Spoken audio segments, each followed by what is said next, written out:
జిల్లా కేంద్రమైన ఒంగోలులోని ఓట్ల లెక్కింపు కేంద్రాన్ని కలెక్టర్ ఏఎస్ దినేష్ కుమార్ ఈరోజు పరిశీలించారు.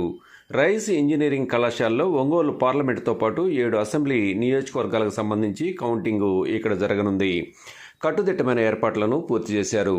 జూన్ 4వ తేదీ ఉదయం 8 గంటలకు లెక్కింపు ప్రారంభం కానుండగా ఇప్పటికే కౌంటింగ్ సిబ్బందికి శిక్షణా కార్యక్రమాలు ఆరంభించారు. 2వ తేదీ మరో విడత శిక్షణా కార్యక్రమం కొనసాగనుంది.